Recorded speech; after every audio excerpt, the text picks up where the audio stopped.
जश्न बहारा के मौके पर गिरजन पार्क मेलसी में सजा spring flower and musical festival, जिसकी तफसील बता रहे हैं हमारे रिपोर्टर अपनी इस रिपोर्ट में। बहार की आमद के साथ इलामा इकबाल पार्क मेलसी गिरजन में स्प्रिंग फ्लावर फेस्टिवल सज किया, जहां गिरजन पार्क मेलसी की इंतजामिया ने बड़ी खूबसूरती से फूलों का एक जहान आबाद किया, जो कि मेलसी के शहरियों और अस्करी हलकों में ताज़ा हवा का एक खुशगवार झोंका साबित हो रहा है। इस फेस्टिवल का बाकायदा आगाज हो चुका है और इसकी बड़ी तकरीब 26 मार्च को ग्रैंड म्यूजिक कंसर्ट की सूरत में हो रही है, जिसमें पाकिस्तान के नामवर सिंगर बिलाल सईद और नामवर फोक सिंगर ज़हूर अहमद लोहार और दीगर आर्टिस्ट तकरीब को चार चांद लगाएंगे।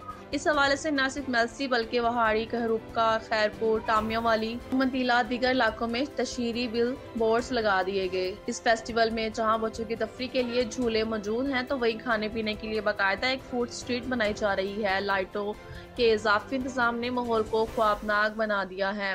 मेलसी के शहरियों का कहना है कि मेलसी में तफरी का वाहिद जरिया गिरिजन पार्क है, जहाँ फैमिलीज बिला खौफ आकर इंजॉय करती हैं, क्योंकि यहाँ पर सिक्योरिटी का इंतजाम बहुत मजबूत है। शहरियों ने गिरिजन पार्क इंतजामिया का शुक्रिया अदा किया, जिनकी वजह से अवाम को तफरी का भरपूर मौका मिल रहा है।